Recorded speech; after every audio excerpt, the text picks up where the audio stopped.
Shall we start? तो आज तो सैटरडे का दिन है, तो आज तो क्या है, प्री लेवल का मॉक टेस्ट है। तो हाउ इज द जोश एवरीवन? हाउ इज द जोश? Extremely high. चलिए ग्रेट। तो स्टार्ट करते हैं, छोटी सी प्रेयर के साथ स्टार्ट करेंगे। Dear God, dear universe, please help me stay positive attitude. Right? चलो, ऑल द बेस्ट एवरीवन। तो चैट ऑफ रहेगी, जो बच्चे नए हैं एक बार उनको बता देती हूँ क्या सिस्टम रहने वाला है। सेशन के लिए आपको 30 सेकंड्स का टाइम मिलेगा।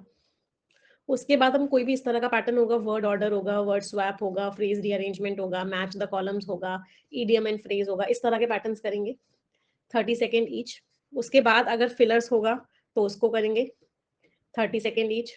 उसके बाद अगर क्लोज टेस्ट होगा तो उसको करेंगे। 1 मिनट आपको स्किमिंग के लिए दिया जाएगा और 30 सेकेंड्स ईच आपको क्वेश्चंस के लिए दिए जाएंगे।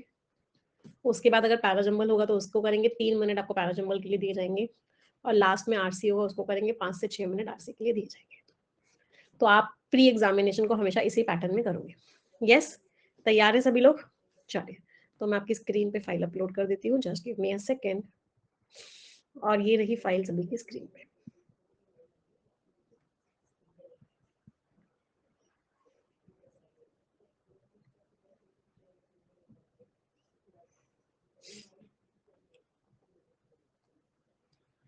चैट ऑफ कर रही हूँ।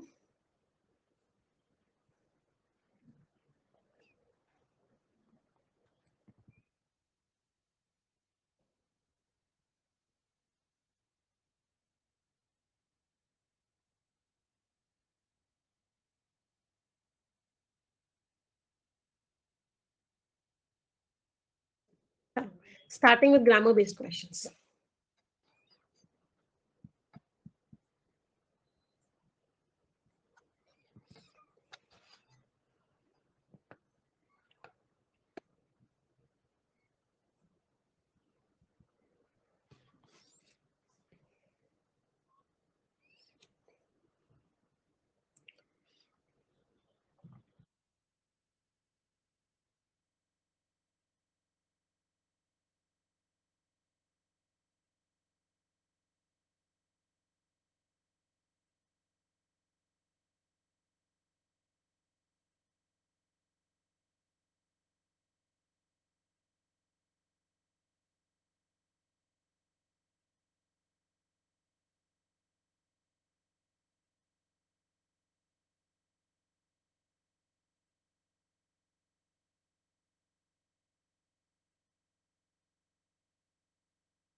Next pattern now, word usage.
Keywords mark करेंगे सभी लोग क्वेश्चंस में.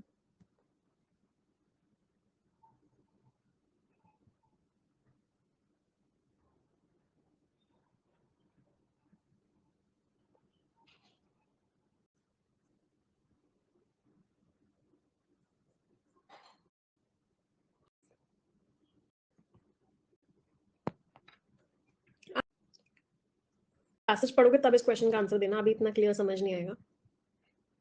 चलो नेक्स्ट क्वेश्चन.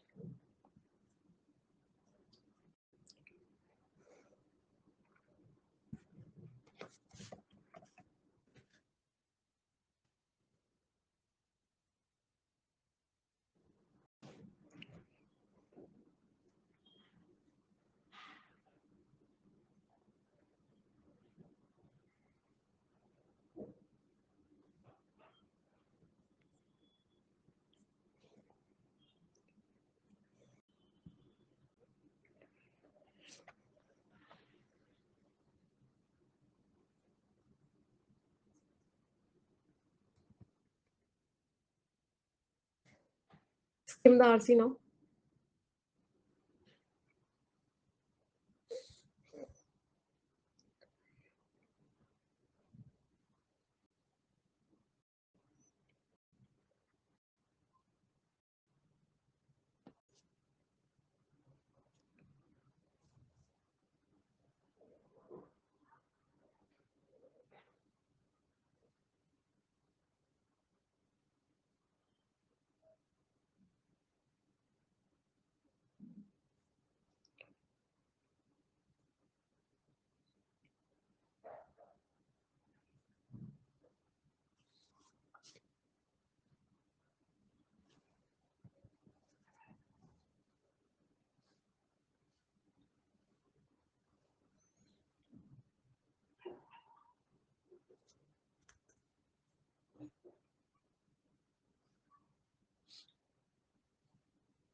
Scores everyone. अगर 8+ रहा है तो ठीक ठाक स्कोर है, एवरेज है. 12+ is good. 14+ is very good. 18+ is excellent. Cut off would be लगभग 4 marks. तो where do you lie? आप कहाँ लाए होते हैं? This is the leaderboard. Level अच्छा था मॉक टेस्ट का. चलो स्टार्ट करें डिस्कशन. चलिए so let's start with the discussion. एकदम लास्ट से स्टार्ट करते हैं, है ना. सबसे पहले वर्ड ऑर्डर के क्वेश्चंस देख लेते हैं. द सेंट्रल एनालिसिस, सेंट्रली जो लेटेस्ट एनालिसिस आया है वेदर मॉडल से, जिस पर आईएमडी डिपेंड करता है, वो बताता है कि एल नीनो आएगा, जो कि साइक्लिकल इवेंट है, फेनोमेनन है वार्मिंग का. अभी हमने द हिंदू में ये आर्टिकल पढ़ा था, याद आया था. इससे क्या होगा, बारिश बहुत कम होगी. एल नीनो आएगा तो क्या होगा, बारिश बहुत कम होगी. कहाँ, सेंट्रल इंडिया के पार्ट्स में. तो B C D and A, option number C. कोई दिक्कत किसी को भी. चलो आगे बढ़ते हैं. एक ये भी हमने आर्टिकल में पढ़ा था, एडिटोरियल में. एक बच्चे का डाउट है मैम, टू के आगे वर्ब की सेकंड फॉर्म कैसे आ गई. टू कहाँ लिखा हुआ है बेटा, ऑफ लिखा हुआ है. अच्छा यहाँ पे ये डिमिनिश्ड वर्ब नहीं है. जिस बच्चे को लग रहा है कि मैम टू के आगे वर्ब की थर्ड फॉर्म कैसे आ गई, ये डिमिनिश्ड वर्ब नहीं है, ये एडजेक्टिव है। कैसी रेनफॉल, ना के बराबर रेनफॉल। तो जो नाउन के बारे में वर्ड बता रहा है वो क्या, एडजेक्टिव है। अगला, वैसे मजा आता है ना मॉक टेस्ट में। यस, अभी हमने आज प्री का मॉक टेस्ट किया है, अब मैं ना आप लोगों को आरआरबी पीओ मेंस का और आरआरबी क्लर्क का मॉक टेस्ट करवाऊंगी पूरा पूरा। तो हम एक मॉक टेस्ट करेंगे और सेम वही लेवल का करेंगे जो एग्जाम में आता है। आरआरबी पीओ मेंस का मॉक टेस्ट करेंगे और एक आरआरबी क्लर्क मेंस का मॉक टेस्ट करेंगे। मंडे को नहीं करेंगे, मंडे के लिए तो मैंने आपके लिए बहुत अच्छे अच्छे क्वेश्चंस बनाए हैं। हम वेंसडे को तो फ्री क्लास होती है तो उसमें पोल आएगा नहीं, ट्यूसडे को करेंगे। चलो इस ट्यूसडे को करेंगे आरआरबी पीओ का और नेक्स्ट ट्यूसडे को करेंगे आरआरबी क्लर्क का। ये क्या है, अपॉर्चुनिटी है मिस्टर एडोगन के लिए, जिनका जो लीगेसी है, जिनकी जो विरासत है वो मार हो गई, मार में स्पॉइल हो गई थी, क्योंकि वो इतने ज्यादा डिक्टेटरशिप करने वाले थे और इकोनॉमी को भी उन्होंने अच्छे से मैनेज नहीं किया, इसकी वजह से बेकार हो गई उनकी विरासत। अब उनके पास एक अपॉर्चुनिटी है कि वो गलत चीजों को सही करे और उनके पास और लोगों को क्या दे, लोगों को एक इंक्लूसिव, सबको साथ में लेके चलने वाली शुरुआत थे। तो BCDA, तो answer was option number C. Legacy means विरासत, मार मींस स्पॉइल कर देना किसी चीज को। चलो आगे बढ़ते हैं। अब इडियम्स वाले क्वेश्चंस पे, इस वाले इडियम्स वाले क्वेश्चन को ना आपको बेटा टोन से करना था बेसिकली। पहले मुझे बताओ यहाँ पे टोन कैसी आएगी। जॉन की कोशिश थी कि उसको कंप्यूटर ठीक करना था, वो क्या हुई कोशिश, इतनी मेहनत करी फिर भी प्रॉब्लम ही नहीं समझ पाया और उसने और खराब कर दिया कंप्यूटर। टोन कैसी आएगी, नेगेटिव आएगी, right. Fish out of water का मतलब होता है ऐसी जगह आप चले गए जहां पे आपको पता ही नहीं क्या होता है, in unfamiliar environment.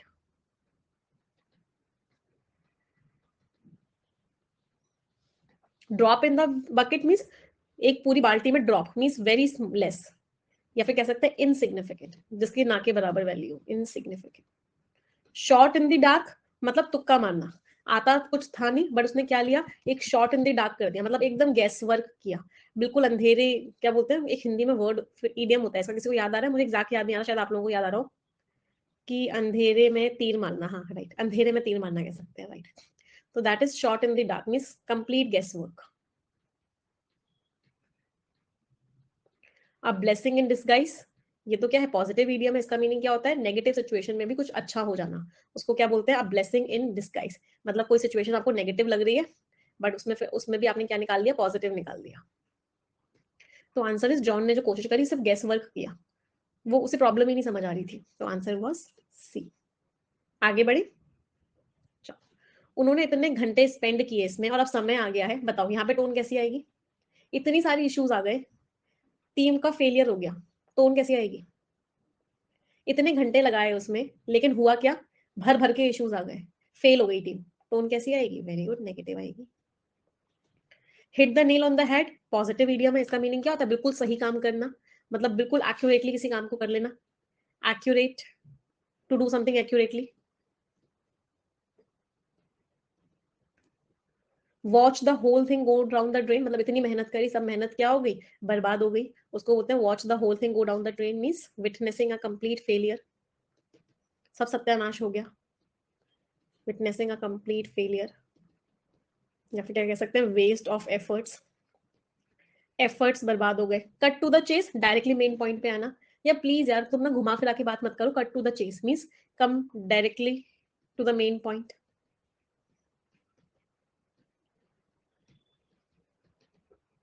Take the bull by the horns means किसी मुश्किल सिचुएशन को आगे आके फेस करना, that is take the bull by the horns, bull को हॉर्न्स के की तरफ से चैलेंज करना means to do a very daring task कह सकते हैं। बताओ क्या आंसर होगा, इतने घंटों मेहनत करी लेकिन सब कुछ बर्बाद हो गया, तो आंसर विल बी बी। आगे बढ़ते हैं। उसने रोज प्रैक्टिस किया, प्रैक्टिस में ना ऐसा आएगा क्योंकि यहाँ पे वर्क की बात कर रहे हैं, उसने रोज प्रैक्टिस किया, डांस क्लासेस अटेंड करी, पर्सनल ट्रेनर भी लिया, अब दिन आ गया है कि अब कंपटीशन हो गया, वो एकदम क्या है, बताओ टोन कैसी आएगी, टोन विल बी पॉजिटिव।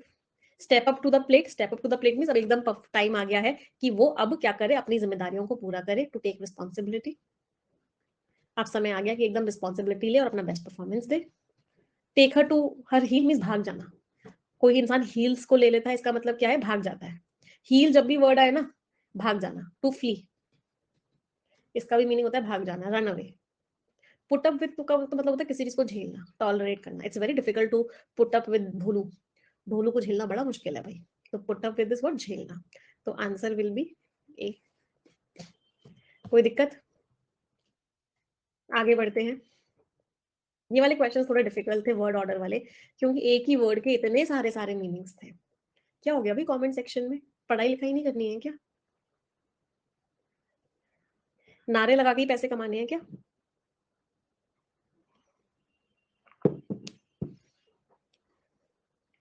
चलो, वर्ड है टेम्पर। टेम्पर का मतलब क्या होता है? टेम्पर के बहुत सारे मीनिंग्स होते हैं। पहला टेम्पर का मीनिंग क्या होता है? आपका जो ये बोलते हैं he is a short tempered man, या he is a bad tempered man. तो टेम्पर का मीनिंग क्या होता है? आपका जो स्टेट ऑफ माइंड है उसको बोलते हैं टेम्पर। शॉर्ट टेम्पर मीन्स बहुत जल्दी आपको गुस्सा आ जाता है। इस समय टेम्पर क्या होता है? जब ये वाला मीनिंग होता है उस समय टेम्पर नाउन होता है। दूसरा टेम्पर जब वर्ब होता है, इसके भी दो मीनिंग्स होते हैं। जब भी वर्ब होता है इसका पहला मीनिंग होता है किसी चीज को चेंज करना, मॉडिफाई करना। तो अगर आप किसी चीज को टेम्पर कर रहे हो इसका मतलब क्या है? आप उसको क्या कर रहे हो? उसको चेंज कर रहे हो। दूसरा टेम्पर का मीनिंग होता है किसी चीज को गर्म किया, उस प्रोसेस को भी क्या बोलते हैं? उस प्रोसेस को भी टेम्पर करना बोलते हैं। तो इसमें फर्स्ट वाला मीनिंग है, इसमें सेकंड वाला मीनिंग है, और इसमें थर्ड वाला मीनिंग है। उसके शॉर्ट टेम्पर की वजह से, गुस्से की वजह से उसकी लड़ाई हो जाती है। उसने चॉकलेट को चेंज किया, उसमें थोड़ा सा वार्म मिल्क डाल दिया, मेटल को हाई टेम्परेचर पे हीट किया गया, और फिर क्या किया गया? उसको कूल डाउन किया गया, जिससे कि उसकी स्ट्रेंथ बढ़ जाए। तो answer was all A, B and C. Clear? चलो अगला, रिजॉल्व। एक रिजॉल्व का मतलब क्या होता है? आपने एक न्यू ईयर रेजोल्यूशन लिया, आपने रिजॉल्व किया कि मैं भाई रोज सुबह 5 बजे उठूंगा। तो एक रिजॉल्व का मीनिंग क्या होता है? एक रिजॉल्व का मीनिंग होता है डिटर्मिनेशन, जहां पे इसको नाउन की तरह भी यूज किया जाता है और वर्ब की तरह भी इसको यूज करते हैं, तब इसका मीनिंग होता है डिटरमाइन। एक और रिजॉल्व का मीनिंग होता है जब इसको वर्ब की तरह यूज करते हैं, सेटल करना, नीचे बैठ जाना, उसको भी रिजॉल्व करना कहते हैं। तो सारे ऑप्शंस जब खत्म हो गए तो उसके पास कोई भी रास्ता नहीं था, बस एक इकलौता रास्ता था कि लीगल रास्ता, तो रिजॉल्व नहीं, रिकोर्स। उसके पास एक लीगल रास्ता बचा था इस लड़ाई से बाहर आने का। तो फर्स्ट वाला तो गलत हो गया। लिक्विड को अनडिस्टर्ब छोड़ा गया घंटों तक, जिससे कि जो सेडिमेंट है, जो पार्टिकल्स हैं, वो नीचे ठहर जाए। बिल्कुल सही है। उसने डिटर्मिनेशन किया कि वो रोज एक्सरसाइज करेगी और अपनी फिटनेस को बढ़ाएगी। तो answer was both B and C. समझ आ रहा है सभी को? एवरीवन? एंडिएवर का मतलब क्या होता है? एफर्ट्स, कोशिशें। उसको क्या बोलते हैं? आपका एंडेवर, आपकी मेहनत, आपके एफर्ट्स, आपके प्रयास। तो उसने कोशिश करी कि वो नई लैंग्वेज सीखे अपने ट्रिप से पहले। उसकी जो साइंटिफिक एंडेवियर्स हैं, जो उसकी मेहनत थी, उसकी वजह से बहुत अच्छी अच्छी डिस्कवरीज हुई। जो फ्यूजिटिव था, फ्यूजिटिव मीन जो भगोड़ा था, जो भागने वाला था, उसने क्या किया? अथॉरिटीज को क्या किया? इवेड किया, मतलब बच के निकल गया। बार बार अपनी अपियरेंस को चेंज कर रहा था और एक कदम आगे था। तो एंडेवर नहीं, यहाँ पे इवेड आएगा। तो answer was A and B. अगला है मल। अब इसके जो मल शब्द है ना, ये इतना शरारती शब्द है कि इसके ना बहुत सारे मीनिंग होते हैं, भर भर के मीनिंग होते हैं इस मल के। पहला जो सबसे कॉमन मीनिंग होता है वो होता है किसी चीज को सोचना। आप किसी चीज को मल कर रहे हो, इसका मतलब क्या है? किसी चीज को सोच रहे हो। तो उसको कुछ टाइम चाहिए था मल डिसीजन के बारे में सोचने के लिए, उसने पॉसिबिलिटीज के बारे में मल किया। तो ये दोनों तो इसके पहले मीनिंग थे। फिर इसका दूसरा मीनिंग क्या होता है? इसका दूसरा मीनिंग होता है किसी चीज को गर्म करके उसमें चीनी और स्पाइसेस डालना, या किसी चीज में क्या करना? किसी चीज को हीट करना।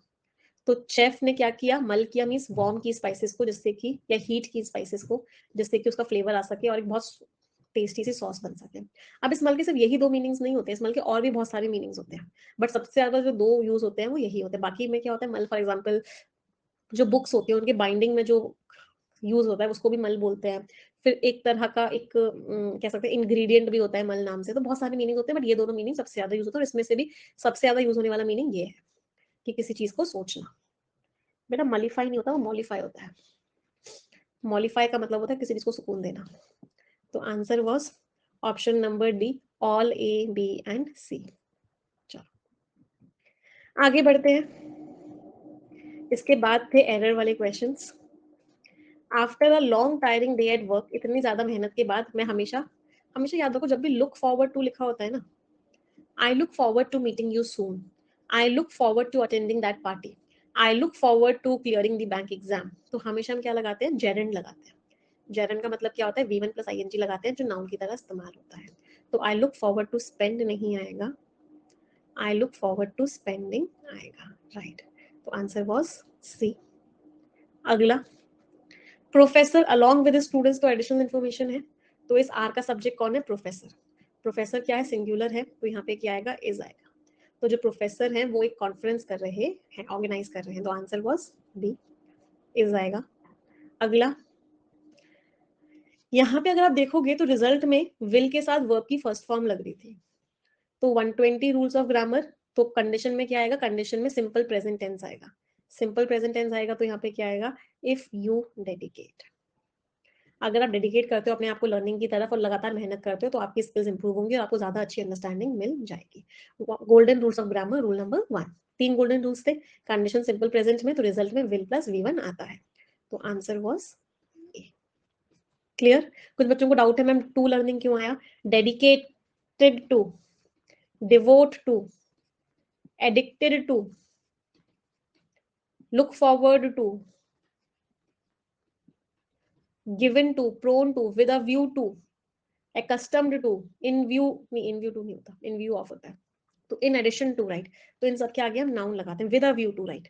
तो इसके साथ क्या आता है? वर्ब की फर्स्ट फॉर्म प्लस ing आता है। कोई दिक्कत किसी को भी? आगे बढ़ते हैं। इसके बाद थे कॉलम बेस्ड क्वेश्चंस। सबसे पहले हमने ए और ई को ट्राई किया। वो सारे के सारे प्रोग्राम्स 1% बढ़ जाएंगे 2025 के फिजिकल ईयर में। ए का ई के साथ आफ्टर फैक्टरिंग इन सम अकाउंटिंग एडजस्टमेंट्स, कुछ एडजस्टमेंट्स करें उसके बाद, हो सकता है अभी नहीं समझ आया, कोई बात नहीं। ए और डी को ट्राई किया। Which is less than they were projected, जो कि कम है जितना उनका सोचा था। दे प्रोनाउन था, प्रोनाउन का नाउन था प्रोग्राम्स, तो मैच कर रहा है ए और डी। चलो, बी और एफ को ट्राई किया। ए और डी मैच कर रहा है तो ओनली ए और ई तो आंसर नहीं हो सकता, ये एलिमिनेट हो गया। बी और एफ को ट्राई किया। इकोनॉमी में 1,20,000 कम जॉब्स होंगी 2024 के एंड तक। Then it would without a deal, अगर डील नहीं हुई तो। ही एस्टिमेट्स, उनका ये एस्टिमेट है। और जो अनएम्प्लॉयमेंट रेट होगा वो 0.1% हाइयर होगा। बिल्कुल मैच कर गया ए, डी, बी और एफ, तो answer was B. Only B F लिखा हुआ था तो नहीं हो सकता। एक बार इनको भी देख लेते हैं, बी ई सी डी। एक बार डी वाले को भी चेक कर लेते हैं, हो सकता है किसी ने डी आंसर मार्क किया हो। The first back of the envelope analysis of the deals economic impacts which is less than they were projected to. इस दे का कोई नाउन ही नहीं है यहाँ पे और कुछ मैच ही नहीं किया सी और डी, तो ये भी एलिमिनेट हो गया, तो आंसर वाज बी। कोई दिक्कत किसी को? चलो आगे बढ़ते हैं। स्टूडेंट्स प्लीज फोकस कर लो। मैं चार्ट ऑफ इसलिए नहीं कर रही क्योंकि मुझे आप लोगों के जो डाउट्स दिखते हैं वो चार्ट सेक्शन में ही दिखते हैं, और किसी बच्चे को नहीं समझ में आएगा तो एटलीस्ट मैं देख पाऊंगी। अगर चार्ट ऑफ रहेगी तो मुझे पता नहीं चलेगा आपके क्या डाउट्स हैं।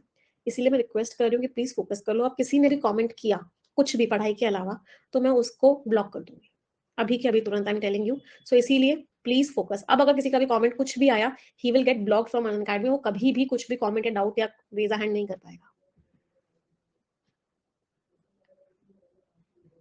चलो फोकस करते हैं। सबसे पहले ए और डी को ट्राई करते हैं। द सर्च, जो बढ़ोतरी हुई है, सिग्नल करती है कि जॉब अपॉर्चुनिटीज जो हैं उन प्रेशर को झेल पा रही हैं। वो प्रेशर्स जो कि, जिन प्रेशर्स जो कि दैट वॉज, बताओ दैट वॉज हो सकता है, प्रेशर्स नाउन है तो नाउन के आगे वॉज लग सकता है, प्लूरल के आगे नहीं। ए और डी नहीं हो सकता। चलो ए और एफ को ट्राई करते हैं।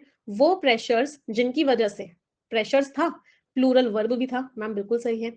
वो प्रेशर्स जिनकी वजह से बहुत सारे अमेरिकन को लगता है कि रिसेशन आ जाएगा। चलो बिल्कुल मैच हो गया।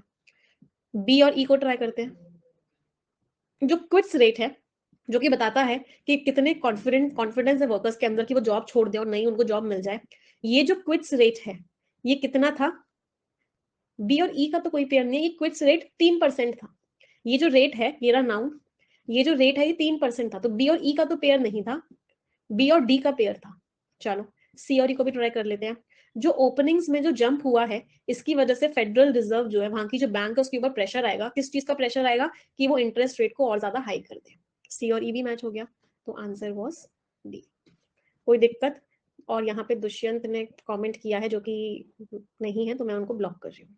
चलो कंफर्म ब्लॉक, और ये हो गए ब्लॉक। अब कोई भी मैसेज कमेंट करेगा ऐसा, ही गेट ब्लॉक्ड। चलो अगले पर आते हैं। नेक्स्ट मैच द कॉलम पे आते हैं। Next is A and D. A and D को ट्राई करते हैं। हाँ, इसमें आप लोगों ने घोटाला क्यों किया पहले मुझे बताओ। इसका जो आंसर था वो क्या था? इसका आंसर था option number E, none of this. इसमें कोई भी मैच नहीं हो रहा था और आप लोगों ने पता नहीं कैसे कैसे मैच कर दिए। ए और डी को ट्राई करो। जब एक ब्लैक पर्सन पुलिस के द्वारा मारा जाता है तो कैसियोना वाइस व्हाइटहेड जो है फुटेज को देखती हैं as being akin to getting punched in the face. ऐसा लगता है कि उनको पंच चेहरे पे घुसा पड़ रहा है एक ऐसी जगह पे जहां पे वो ऑलरेडी हिट हो चुकी है। कॉमा के बाद इस सेंटेंस में वर्ब भी नहीं थी, मतलब इस सेंटेंस में कंप्लीशन ही नहीं था, तो ए और डी तो कोई मैच ही नहीं हुआ। ए और डी मैच नहीं हुआ तो ये दोनों ऑप्शन एलिमिनेट हो गए। चलो एक बार ए और ई को भी पहले ट्राई कर लेते हैं। जब ब्लैक इंसान को पुलिस के द्वारा मारा जाता है तो कर्सियोना वाइस व्हाइटहेड जो है वो फुटेज को देखती हैं, हालांकि उसको उनको फिजिकल पेन होता है। क्या किसी चीज को देख के फिजिकल पेन हो सकता है या इमोशनल पेन होता है? अगर इस फिजिकल पेन को लेकर की जगह इमोशनल पेन लिखते तो ए और ई आंसर हो जाता, बट किसी चीज को देख के फिजिकल पेन नहीं, इमोशनल पेन होता है। अकिन मीन सिमिलर टू, तो ये भी एलिमिनेट हो गया। अब बचा ये वाला। अब इन तीनों को चेक कर लेते हैं। चलो ए और एफ को ट्राई किया। जब एक ब्लैक पर्सन को पुलिस के द्वारा मारा जाता है तो कर्सियोना व्हाइट हेड जो है फुटेज को देखती है टू ट्राई टू अंडरस्टैंड, इस बात को समझने के लिए what might have happened to his brother, कि उसके भाई को क्या हुआ होगा जिसको पुलिस कस्टडी में मारा गया था। कितने लोगों ने मार्क किया ए और एफ? कुछ समझ आया? कुछ गड़बड़ नहीं लगी? किसी इंसान को मारा गया, उसकी वीडियो को देख के ये समझने की कोशिश की जा रही है कि उसके भाई को क्यों मारा गया था। कोई लिंक है? कोई कोई कॉन्टेक्स्ट है? चलो कोई बात नहीं, जिन लोगों ने ए एफ को कुछ लगा भी लिया तो बी और डी को ट्राई कर लेते हैं आगे वाले को। विक्टिम्स और जो उनकी फैमिलीज हैं are as well as bystanders, जो साथ वाले हैं, आर ऑफन साइकोलॉजिकली स्केर्ड, उनके ऊपर क्या है? साइकोलॉजिकल इम्पैक्ट पड़ा है। एज बीइंग अकिन टू, कैसा है वो? सिमिलर, वैसा ही इम्पैक्ट है जैसा कि चेहरे पे क्या हुआ हो, पंच पड़ा हो, जहां पे ऑलरेडी हिट है वहां पे। चलो बी और डी तो मैच कर गया, एक बार सी और डी को भी कर लेते हैं। बट देयर इज एविडेंस, इस बात का सबूत है कि बहुत सारे ब्लैक पीपल जिनके साथ पुलिस वायलेंस होता है, लेकिन ये सबूत है कि बहुत सारे ब्लैक पीपल जिनके साथ फिजिकल वायलेंस होता है एज बीन अकिन, यहाँ तो प्लूरल नाउन था, हम यहाँ पे ब्लैक पीपल की बात कर रहे थे, और यहाँ पे क्या हो गया? एज बीइंग, ये सिमिलर, जैसे कि सिमिलर है कि चेहरे पे वहां पंच पड़ा हो जहां पहले पड़ चुका है, क्या तो इन ब्लैक पीपल के साथ क्या होता है? सीओडी का तो कोई सेंस ही नहीं था। चलो अब जो बच्चे सी और ई कह रहे हैं उन लोगों को एक कॉन्सेप्ट समझाने की कोशिश करूंगी, आप लोगों को समझ में आएगा कि सी का किसी के साथ लिंक नहीं था, क्योंकि सी के पास अपनी वर्ब नहीं थी। इस बात को मैं समझाती हूँ थोड़ा सा। He says that his friend, मुझे इसको कनेक्ट करना है, आप मुझे बताना किससे कनेक्ट होगा। As is the case with Ram, even though has a book to try to understand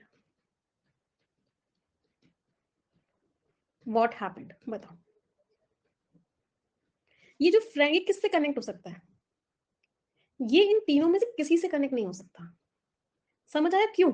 क्योंकि ये जो है ये एक सब्जेक्ट है, और सब्जेक्ट के आगे उसकी वर्ब का आना जरूरी होता है, तो ये कनेक्ट उससे होगा जिसमें इसकी वर्ब होगी, और इन तीनों में से किसी में वर्ब नहीं है उसकी। ये कंजंक्शन से शुरू हुआ है, ये भी कंजंक्शन से शुरू हुआ है, ये भी प्रपोजिशन से शुरू हुआ है, तो ये तीनों के तीनों एडिशनल इंफॉर्मेशन है।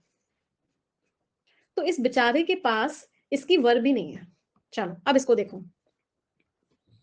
ध्यान से देखना, बहुत इंपॉर्टेंट कॉन्सेप्ट है बेटा, ये कॉन्सेप्ट मैच द कॉलम्स में बार बार यूज होता है। तो सी का किसी के साथ कॉम्बिनेशन पॉसिबल नहीं था। मिलियंस ऑफ ब्लैक पीपल, ये वर्ब की थर्ड फॉर्म से स्टार्ट हो रहा था, तो ये एडिशनल इन्फॉर्मेशन थी। ये पूरा का पूरा कंजंक्शन से स्टार्ट हो रहा था, एडिशनल इन्फॉर्मेशन थी। ये भी कंजंक्शन से स्टार्ट हो रहा था, एडिशनल इन्फॉर्मेशन थी। ये प्रेपोजिशन से स्टार्ट हो रहा था, एडिशनल इन्फॉर्मेशन थी। तो इस बेचारे सब्जेक्ट के पास इसकी कोई वर्ब ही नहीं थी, इसलिए सी जो है किसी से भी कनेक्ट नहीं हो सकता था। She could not be connected with anyone. तो ये तीनों ऑप्शंस तो वैसे ही एलिमिनेट हो जाते हैं, ए और ई का कोई सेंस नहीं बन रहा था, तो चारों के चारों एलिमिनेट हो गए। तो answer was E, none of these, कोई भी आंसर नहीं था इनमें से। एक्सपोज मींस किसी के सामने कर देना, उसको बोलते हैं एक्सपोज करना। क्लियर सभी को? नहीं, एक्सपोज वर्ब की सेकंड फॉर्म नहीं है। वो लोग जो एक्सपोज हुए, जब भी नाउन की बारे में इंफॉर्मेशन होती है वो एडिशनल इंफॉर्मेशन होती है। वो लोग जिनके साथ वायलेंस हुआ तो पीपल की इंफॉर्मेशन है, तो ये क्या है? एडिशनल इंफॉर्मेशन है। आगे बढ़ते हैं,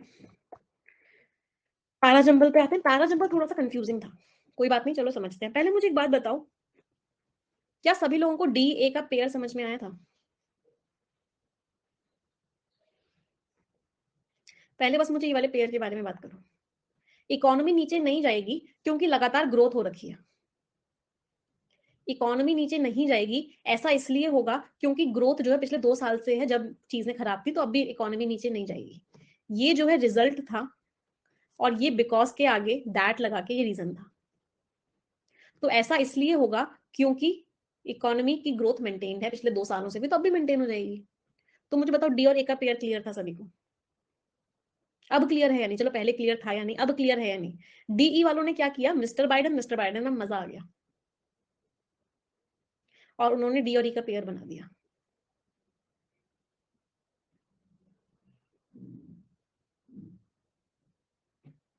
कोई दिक्कत डी और ए के पेयर में? चलो, अच्छा, अब मुझे एक बात और बताओ, कितने लोगों को सी और बी का पेयर क्लियर था? सी और बी का पेयर क्लियर था। अग्रीमेंट जो होगा वो यहां से पास होगा, अभी ऑपोजिशन मिल रहा है, और इस अग्रीमेंट में सिर्फ स्पेंडिंग लिमिट की बात नहीं, इस अग्रीमेंट में ये बात भी है, इस अग्रीमेंट में ये बात भी है, इस अग्रीमेंट में ये बात भी है। तो इस चीज को हाउस में पास होना पड़ेगा। और इसमें क्या क्या है, सिर्फ स्पेंडिंग लिमिट की बात नहीं, इसमें ये चीजें भी इंक्लूड है। अग्रीमेंट इज द नाउन, और इसका प्रोनाउन ये रहा इट। तो नाउन जो है अपने प्रोनाउन से पहले आता है। दैट मीन सी और बी का पेयर क्लियर था। नहीं, पहले पेयर्स बताओ मुझे, पेयर्स क्लियर हो रहे हैं या नहीं हो रहे हैं?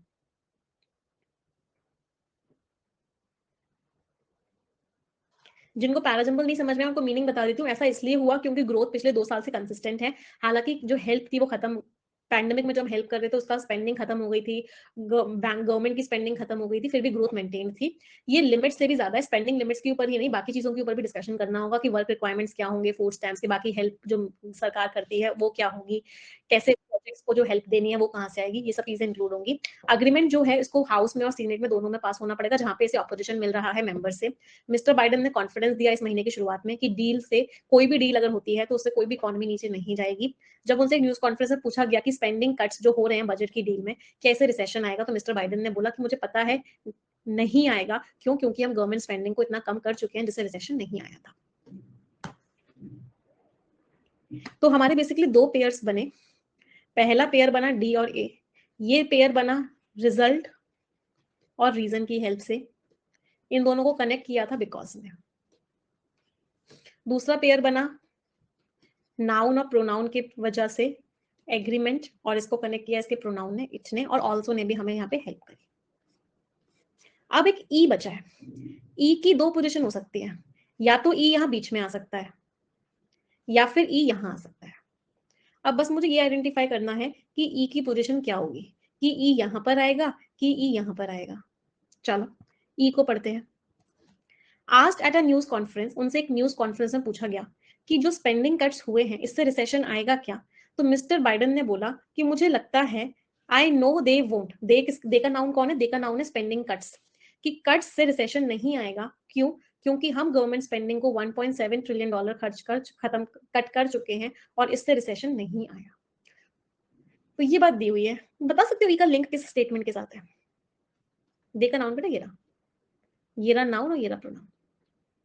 इस ई का लिंक किस स्टेटमेंट के साथ है? ई जो है किसी बात का एक्सप्लेनेशन है। वो कौन सी बात का एक्सप्लेनेशन है? ई ई जो है किसी बात का एक्सप्लेनेशन है, ये किसी बात का डेटा है। ई किस बात का डेटा है?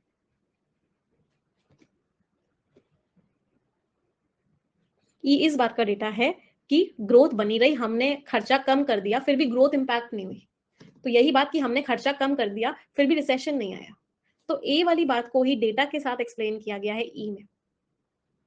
ए वाली बात को ही डेटा के साथ एक्सप्लेन किया गया है ई में। कई बात समझ में, रिसेशन का मीनिंग होता है इकोनॉमी नीचे की तरफ जाना। यही बात सभी को क्लियर है? तो इसका मतलब क्या है? ई कहां पर आएगा? ए के बाद आएगा। फाइनल सीक्वेंस क्या हुआ? Final sequence was D A E C. एक बच्चे का डाउट है मैम, डी स्टार्टिंग नहीं होगा क्योंकि दिस लिखा हुआ है। उस बच्चे से मेरा सवाल है, आप मुझे एक बात बताओ, कॉन्सेप्ट ये है कि अगर दिस दैट लिखा हुआ होगा तो ये अपने नाउन्स के बाद आएंगे, नाउन के बाद आएंगे। तो जो बच्चा कह रहा है कि डी इसलिए स्टार्टिंग नहीं होगा कि दिस मंथ लिखा हुआ है, दिस का नाउन कहाँ है कि आप उसको उससे उसके बाद डी को लगाओगे? नहीं, मुझे बताओ। कॉन्सेप्ट ये है कि प्रोनाउन या एडजेक्टिव अपने नाउन के बाद आता है, इस दिस का नाउन कहाँ है फिर? ये दिस मंथ किसी नाउन के लिए नहीं है, ये दिस मंथ किसी नाउन को नहीं शो कर रहा कि ये उसके बाद आएगा। इस दिस मंथ का मतलब है ये जो महीना चल रहा है, ये प्रेजेंट टाइम बता रहा है, ये जो महीना चल रहा है। जब एक टाइम के बारे में बताते हैं तो ये किसी नाउन या प्रोनाउन के बाद नहीं आता। इसका मतलब क्या है कि ये जो अभी टाइम चल रहा है। कोई दिक्कत? एनी डील मीन्स कोई भी डील। तो फाइनल सीक्वेंस हमारा क्या बना? D A E C and B. Ma'am हमने, हाँ, ये तभी मैंने आपको स्टार्टिंग में बोला था, इस पैराजंबल में थोड़ा सा कंफ्यूजन उन बच्चों बच्चों को हो सकता था जिन्होंने ई को स्टार्टिंग में लगा दिया। कुछ बच्चों ने क्या किया, ई को स्टार्टिंग में लगा दिया, जिसकी वजह से उनका पूरा पैराजंबल गलत हो गया। वहां पे कंफ्यूजिंग था ये पैराजंबल। इसके अलावा और कोई कंफ्यूजन नहीं होना चाहिए था। बाकी पेयर्स एकदम क्रिस्टल क्लियर थे। डी और एक बिल्कुल क्लियर पेयर था, सी और बी बिल्कुल क्लियर पेयर था। अब बस ई की पोजीशन थी जो थोड़ी कंफ्यूजिंग थी कि ई यहां पर आएगा कि ई यहां पर आएगा। उसके लिए हमें आइडेंटिफाई करना था कि ई का लिंक किसके साथ है। उसके लिए हमें आइडेंटिफाई करना था कि ई का लिंक किसके साथ है, बस। तो अगर हम कंप्लीट फ्लो चार्ट बनाए तो what was the flow chart? Mister Biden ने बोला सब बढ़िया है, मिस्टर बाइडन ने बोला सब बढ़िया है। इस बढ़िया होने का रीजन भी दिया उन्होंने, बढ़िया क्यों है, इसलिए बढ़िया है। यहाँ पे उन्होंने बोला कि हमने बजट खत्म किया लेकिन इकोनॉमी ग्रो करी। इसी बात का उन्होंने डेटा दिया कि हमने कितने से बजट कम किया। तो ए में जो बात हुई उसी का डेटा दिया हुआ था ई में। फिर सी और बी का पेयर था अग्रीमेंट। अब ये जो बातचीत सब हुई है कि स्पेंडिंग कम करनी है, इस अग्रीमेंट को पास करना होगा। और इस अग्रीमेंट में सिर्फ स्पेंडिंग की ही बात नहीं है, इस अग्रीमेंट में और भी बहुत सारी बातें हैं। Final sequence was D A E C and clear. तो आंसर्स क्या क्या हो गए? फोर्थ स्टेटमेंट हो गया सी, फर्स्ट हो गया D, combination was D and A, fifth was B, penalty met होता है second last, anti penalty met होता है थर्ड लास्ट। तो D A E C and B, that is C and E, combinations D and A. एक question repeated था तो इसमें तो आपको बोनस मार्किंग मिल गई होगी।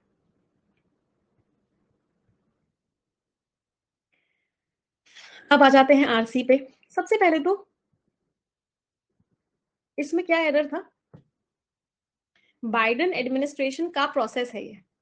डेनियल साई जो कि सीनियर ऑफिशियल हैं, जो मदद कर रहे हैं नजर रखने में, जो अनवाइंडिंग प्रोसेस है बाइडेन एडमिनिस्ट्रेशन का। बाइडेन एडमिनिस्ट्रेशन का प्रोसेस है तो का की इंग्लिश तो ऑफ होती है ma'am. O double F off का तो मीनिंग होता है किसी चीज से दूर होना, तो यहाँ पे ओ एफ ऑफ आएगा। तो आंसर वॉज, इसमें एरर था पी, हेल्पिंग टू, जो हेल्प कर रहे हैं इस काम को करने में। हाँ, यहाँ पे भी एरर थी, राइट राइट राइट। जिन्होंने ओ आंसर मार्क किया, हेल्पिंग टू नहीं आएगा, हेल्पिंग ओवरसी आएगा। ओ और पी दोनों में एरर था। हाँ, तो +1 कर सकते हैं जिन्होंने सी भी मार्क किया। तो C and D both were incorrect. C में भी एरर था और डी में भी एरर था, राइट। चलो, तो +1 कर लेंगे वो सभी बच्चे। चलो अगले पर आते हैं। नहीं, बाइडेन एडमिनिस्ट्रेशन में कोई गलती नहीं है, पूरा कंपाउंड नाउन की तरह यूज हुआ है। टोन क्या थी पैसेज की? साइनिकल का मीनिंग होता है पेसिमिस्टिक। ऑथर ने किसी की बुराई करी थी क्या? ऑथर ने कहीं डाउट दिखाया था क्या? नहीं, ऑथर ने किसी की बुराई नहीं करी। एम्फेथिक ऑथर किसी के दर्द के बारे में बता रहा था कि बेचारे उन लोगों का क्या होगा जो पहले मेडिकल इंश्योरेंस में कवर्ड थे, अब नहीं है कवर्ड। ऑथर ने एक लेडी का एग्जांपल भी लिया था कि वो बेचारी कवर्ड थी मेडिकल इंश्योरेंस में, अब वो खुद ही कवर्ड नहीं है मेडिकल इंश्योरेंस में। तो ऑथर की टोन एम्पैथिक थी, means feeling the pain of others. क्या ऑथर दूसरों के इमोशंस को फील कर रहे थे? बिल्कुल कर रहे थे भाई। ऑब्जेक्टिव मींस ऑथर ने डेटा दिया, उस डेटा के ऊपर बात करी। बिल्कुल करी, ऑथर ने डेटा दिया, उस डेटा के ऊपर बात करी। तो answer was B and C. Author की ये दोनों के दोनों टोन्स थी। एक बार पैसेज समझा देती हूँ जिन लोगों को पैसेज नहीं समझ आया था और स्किमिंग नहीं करनी आई थी। ध्यान देना, बहुत सारे अमेरिकन का कवरेज खत्म हो गया है क्योंकि बहुत बड़े लेवल पे एक पॉलिसी को वापस ले लिया गया है। वो पॉलिसी कहती थी कि लोगों का मेडिकल कवरेज आप छीन नहीं सकते। अब उस पॉलिसी को ही हटा दिया तो इसका मतलब क्या, लोगों का मेडिकल कवरेज उनसे छीना जा रहा है। डेटा दिखाता है बहुत सारे लोगों का कवरेज उनसे छिन गया कुछ रीजंस की वजह से। रीजंस क्या थे कि उनका पेपर वर्क कंप्लीट नहीं था या उन लोगों की लोकेशन नहीं आइडेंटिफाई हो रही थी। बहुत सारे लोगों का मेडिकल कवरेज उनसे छीन लिया गया, बहुत सारे लोगों का कवरेज चला गया। हालांकि वो क्वालिफाइड थे, फिर भी उनका मेडिकल कवरेज उनसे छीन लिया गया। और ज्यादातर वो उनमें से कौन थे? ज्यादातर उनमें से बच्चे थे। पैंडेमिक जब शुरू हुआ था तो स्टेट को मना किया गया था कि आप किसी का भी मेडिकल कवरेज उससे नहीं छीन सकते। कॉन्टिन्यूस कवरेज था, इसकी वजह से लोग क्या कर रहे थे? पेपर वर्क पूरा नहीं कर रहे थे, एलिजिबिलिटी चेक्स नहीं करवा रहे थे, जिसकी वजह से मेडिकेड में बहुत सारे लोग कवर हो गए थे। लेकिन ये जो पॉलिसी है मार्च में खत्म हो गई, जिसकी वजह से बहुत सारा काम हुआ, बहुत सारी मेहनत लगी गवर्नमेंट को, और ये आइडेंटिफाई किया कि कौन कौन है जो मेडिकल कवरेज में एलिजिबल है। कुछ हफ्तों में स्टेट्स ने डेटा दिया कि किस किस का कवरेज उसे छीना गया है और क्यों क्यों छीना गया है, और ज्यादातर इसमें गरीब लोग हैं जिनका कवरेज छीन लिया गया है। 19 स्टेट्स ऐसी हैं जिसने लोगों को उनके रोल से हटा दिया, कवरेज छीन लिया है। बहुत सारे लोगों का कवरेज, मतलब एग्जैक्ट नंबर कितना है वो अभी तक नहीं पता है। इतने सारे लोग मेडिकेड में थे मार्च के एंड में, अप्रैल में अब लोग हटना शुरू हो गए हैं। इतने सारे लोगों का कवरेज छिन गया है उनसे, जिसमें इतने सारे बच्चे हैं और उससे छोटे हैं। जिन लोगों का कवरेज उनसे छीना गया उनमें से एक मेलिसा भी है जो कि डायबिटिक है, जो इतना पैसा कमा रही थी, तो उनके 2 बच्चों का भी उनसे कवरेज छीन लिया गया। 5000 से ज्यादा लोगों का कवरेज छीना गया। तो मिस बफोर्ड का कवरेज क्यों छीना गया? क्योंकि उनकी इनकम ज्यादा थी। तो ऑथर एक ही बात बार बार नहीं कर रहे इस पैसेज में। ऑथर का अगर मेन आइडिया देखा जाए तो what is the main idea? कि लोग पहले मेडिकल कवरेज के अंदर थे, लोगों के पास मेडिकल इंश्योरेंस था, पहले हेल्थ इंश्योरेंस था। पहले कोविड के टाइम पे पॉलिसी बनाई थी कि कोई भी हेल्थ इंश्योरेंस किसी का ले नहीं सकता। अब उनका हेल्थ इंश्योरेंस उनसे छीना जा रहा है। बस यही बात बार बार ऑथर ने बोली है। उनके पास जब नोटिफिकेशन आया कि उनके पास अब हेल्थ कवरेज नहीं रहा है तो बहुत अपसेट हो गए। उन्होंने उस नोटिफिकेशन को डस्टबिन में फेंक दिया। बहुत सारे लोग जिनका कवरेज उनसे छिन गया है, अब वो बेचारे परेशान हैं और एकदम ऐसे हो गए हैं कि बहुत ही कंफ्यूजन वाली स्टेट में है और उनके पास अब कुछ भी नहीं रहा है। एक ऑफिशियल है, उन्होंने बोला कि ये चीज जरूरी थी क्योंकि बहुत ज्यादा लोग हो गए थे मेडिकल कवरेज के अंदर। उन्होंने बोला हम लगातार ऑफिशियल्स के साथ बात कर रहे हैं और हम डेटा को चेक कर रहे हैं कि किस किस का मेडिकल कवरेज छीना जा रहा है, किस किस इंसान का जो कवरेज छीना जा रहा है क्या सही है, क्या उसको हमने टाइम दिया था अपनी एलिजिबिलिटी प्रूव करने के लिए या नहीं। गवर्नर ने बोला कि ये प्रोसेस बहुत जरूरी था क्योंकि इससे हमारा पैसा बचेगा और इससे जो हमारा मेडिकेड है वो बहुत अच्छे से काम कर पाएगा। समझ आया सभी को पैसेज? एक ही बात को ऑथर ने रिपीट मोड में बोला था, कुछ नया था ही नहीं। स्टार्टिंग के एक पैराग्राफ से समझ में आ गया था मेन आइडिया क्या है ऑथर का। चलो, तो अब मुझे बता दो कौन कौन सी बातें आप कह सकते हो मेडी कवरेज को लेके। बहुत सारे लोग पहले कवर्ड थे, ये लोग रूल्स रेगुलेशंस को फॉलो नहीं कर पाए तो इसलिए उनका कवरेज उनसे छिन गया। ये जो प्रोसेस का छिनना था ये बहुत एक्सटेंसिव और कॉम्प्लेक्स था। तीनों ही बातें ऑथर ने चीख चीख के बोली हैं पूरे पैसेज में। ऑथर ने तीनों ही बातें चीख चीख के बोली हैं पूरे पैसेज में कि किन किन लोगों का कवरेज छीना गया, क्यों छीना गया और कितना कॉम्प्लेक्स ये प्रोसेस था। तो आंसर वाज ई। अच्छा अच्छा, ई नहीं है। एक चीज।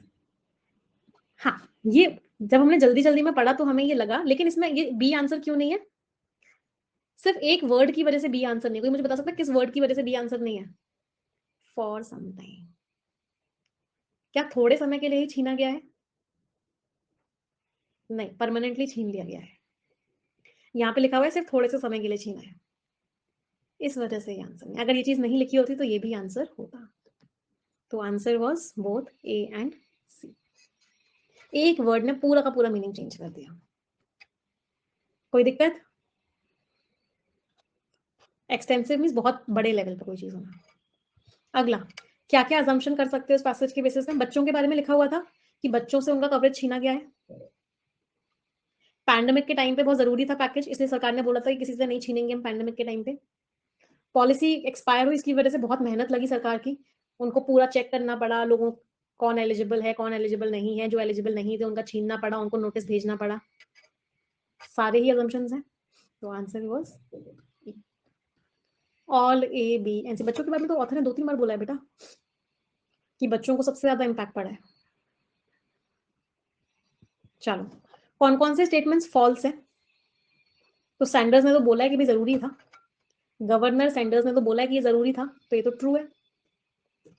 ये इनकम बेस्ड है कि ज्यादातर स्टेट्स के लिए इनकम बेस्ड नहीं था। कौन सा बेस्ड था? एलिजिबिलिटी बेस्ड था, कि जो एलिजिबल नहीं है उसको हटाओ, जिसने पेपर वर्क नहीं किया उसको हटाओ। तो ये तो फॉल्स हो गया।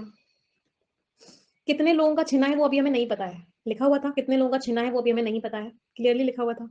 Is not yet known, total तो नहीं पता है। तो ये भी क्या था? This was also true. Low income बेटा सबके लिए नहीं था।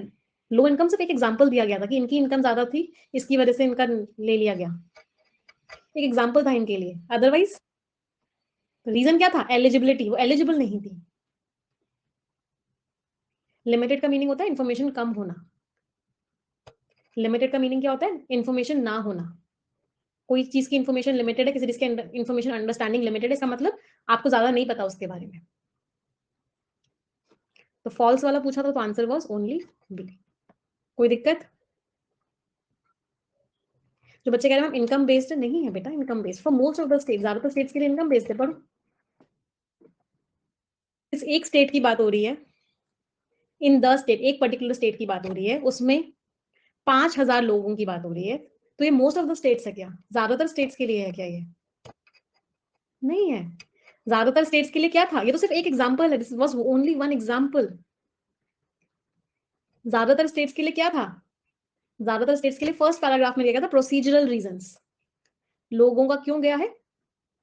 मेनी पीपल, ज्यादातर लोगों का क्यों गया है? प्रोसीजरल रीजंस की वजह से, कि उन्होंने पेपर वर्क नहीं किया, उनके एड्रेस आइडेंटिफाई नहीं हुआ। This was the major reason. कोई दिक्कत?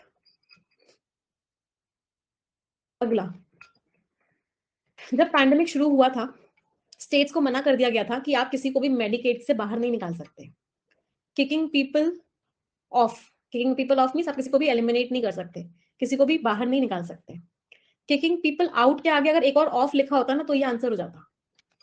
Kicking people out of Medicaid, तो अगर इस आउट के आगे ऑफ लिखा होता तो this would have been the answer, तो ये आंसर हो जाता। लेकिन आउट के आगे ऑफ नहीं लिखा हुआ था, इस वजह से ये आंसर नहीं हुआ। अगला था किक अप। किक अप का मीनिंग क्या होता है? डिस्टर्बेंस क्रिएट करना। किकिंग पीपल इन, इन आगे इसका मतलब क्या होता है? इन्वॉल्व करना। तो ये तीनों नहीं हो सकते थे, आंसर वॉज ए। कोई दिक्कत? अगला, कवरेज का मीनिंग क्या था? Health coverage. हाँ, यहाँ पे बहुत बच्चों ने पाप किया, आई डोंट अंडरस्टैंड क्यों पाप किया। ऑथर ने चीख चीख के बोला था ये हेल्थ कवरेज है, इंश्योरेंस कवरेज है। तो यहाँ पे पेड़ क्या हेल्थ कवरेज दे रहे हैं? नया चैनल क्या हेल्थ कवरेज दे रहा है? रिपोर्ट क्या हेल्थ कवरेज दे रही है? तीनों कोई हो ही नहीं सकते थे। Answer was D, health insurance program ने कवरेज दिया, मीन लोगों को हेल्थ वाइज कवर किया। तो आंसर क्या था? डी था। आप लोगों ने ई आंसर मार्क किया था, ज्यादातर लोगों ने। एक्चुअली होता क्या है ना, जनरली जब भी ऐसा कोई ऑप्शन होता है ना, जनरली वही आंसर होता है। तो आप लोगों ने वही वाला दिमाग लगाया, मैम ने ए और डी दिया हुआ है तो यही आंसर होगा, इसलिए ई मार्क किया। अगला, आउट इन द कोल्ड का मीनिंग बताना है। आउट इन द कोल्ड का मतलब क्या है? आपके घर वालों ने आपको 3 मौके दिए एग्जाम क्लियर करने के, जब आपका एग्जाम क्लियर नहीं हुआ तो आपको आउट इन द कोल्ड छोड़ दिया। बताओ आउट इन द कोल्ड का मीनिंग क्या होता है? एक्सक्लूड कर दिया अपने घर से, फैमिली से बाहर निकाल दिया, उस सिचुएशन से अपने ग्रुप से बाहर निकाल दिया, अकेला छोड़ दिया बाहर, जा जी ले अपनी जिंदगी वाला नहीं, घर से बाहर बेदखल कर दिया। तो answer was C, being excluded. Limbo word का मीनिंग होता है, मतलब आपको कुछ समझ नहीं आता मैं आगे क्या करूं, आप एक ऐसी सिचुएशन में आ गए यहाँ पे वॉइड ही वॉइड है। वॉइड मींस खालीपन ही खालीपन है, आगे कोई डायरेक्शन ही नहीं है, आप क्लूलेस हो, आप कंफ्यूज्ड हो, उसको बोलते हैं लिम्बो। अगला टाइटल क्या होगा? बताओ। हम मेडिकेड में एनरोल करने की बात कर रहे हैं, हम बाइडेन जी की कोशिशों की बात कर रहे हैं कि प्रॉब्लम सॉल्व की जाए? नहीं, हम एनरोलमेंट की बात नहीं कर रहे, हम प्रॉब्लम सॉल्व करने की बात नहीं कर रहे, हम बात कर रहे हैं कि कवरेज को हटा दिया गया। अनवाइंडिंग मीन्स हटा देना, लॉस मीन्स हटा देना। तो हम हटाने की बात कर रहे हैं, हम उसके लॉस की बात कर रहे हैं। तो answer was A and B. कोई दिक्कत? तो यहाँ पे हमारा पूरा का पूरा प्री लेवल का मॉक टेस्ट क्लियर हुआ। अगर आपके इसमें जो मार्क्स आए हैं ना, आप अगर एक्चुअल एग्जाम लेवल में +5 कर सकते हो, क्योंकि ये वाला जो मॉक टेस्ट था डिफिकल्ट था, इजी नहीं था। एसबीआई पीओ से भी ऊपर का लेवल था। मैं जनरली आपको डिफिकल्ट लेवल्स ही करवाती हूँ जिससे कि आपको एग्जामिनेशन में इजी लगे। तो आपके जो भी मार्क्स आए हैं आप उसमें +5 कर सकते हो अपने एग्जाम वाले स्कोर तक पहुंचने के लिए। ठीक है, चलो अब हम मिलेंगे मंडे को। संडे अब मैंने सोचा है कि मैं ऑफ रखा